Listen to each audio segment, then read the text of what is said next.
શાંતિપૂર્ણ રીતે સંપન્ન થયું લોકસભા ચૂંટણીના બીજા તબક્કાનું મતદાન. ભાજપ, કોંગ્રેસ સહિત પક્ષના દિગ્ગજ નેતાઓનું ભાવિ ઈવીએમમાં થયું સીલ. પૂર્વોત્તરના રાજ્ય ત્રિપુરા અને મણિપુરમાં સૌથી વધુ મતદાન, તો ઉત્તર પ્રદેશમાં સૌથી ઓછું 52.64% મતદાન.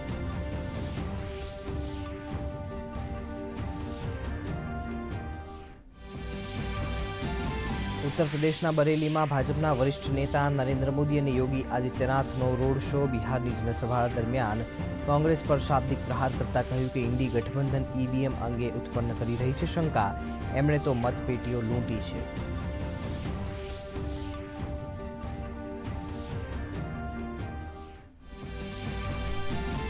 ભાજપના વરિષ્ઠ નેતા અમિત શાહે મધ્યપ્રદેશ અને છત્તીસગઢમાં સંબોધી જનસભા. મોદી સરકારની ઉપલબ્ધિ જનતાને કરી વાકેફ. કર્ણાટકમાં જેપી નડ્ડાનો ચૂંટણી પ્રચાર. કર્ણાટકના બીજાપુરમાં રાહુલ ગાંધીએ યોજી રેલી. જનસભા દરમિયાન મલ્લિકાર્જુન ખડગેએ ભાજપ પર કર્યા શાબ્દિક પ્રહાર.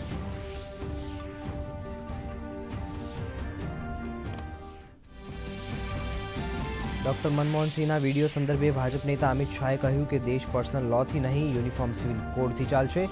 જેપી નડ્ડાએ કહ્યું કે દેશના સંસાધન પર ગરીબોનો પહેલો અધિકાર. કોંગ્રેસે કહ્યું કે મત ધ્રુવીકરણ માટે ભાજપ ફેલાવે છે જુઠ્ઠાણા.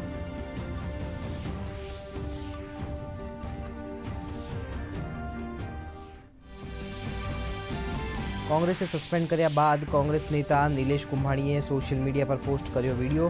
કહ્યું, કોંગ્રેસ સાથે જ છું અને રહીશ. કોંગ્રેસ નેતાઓએ પ્રચાર દરમિયાન સાથ ન આપ્યોનો સુરત કોંગ્રેસ પર લગાવ્યો આરોપ.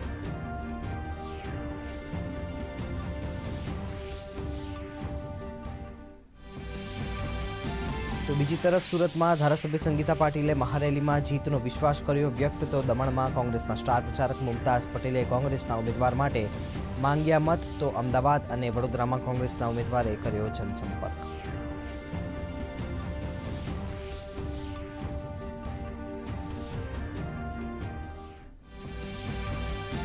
ગરમીના પ્રકોપ વચ્ચે રાજ્યમાં પડી શકે છે ગાજવીજ સાથે વરસાદ. રાજ્યમાં ભેજનું પ્રમાણ વધતા આગામી 24 કલાક દરમિયાન વરસાદની હવામાન વિભાગની આગાહી.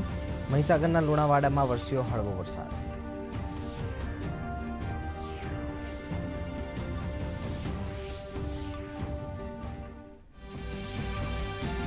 આઈપીએલમાં આજે કોલકાતા અને પંજાબ વચ્ચે મુકાબલો. પંજાબ કિંગ્સે ટોસ જીતી પ્રથમ ફિલ્ડિંગ કરી પસંદ. કોલકાતા 11 ઓવરના અંતે 1 વિકેટના નુકસાને 138 રન.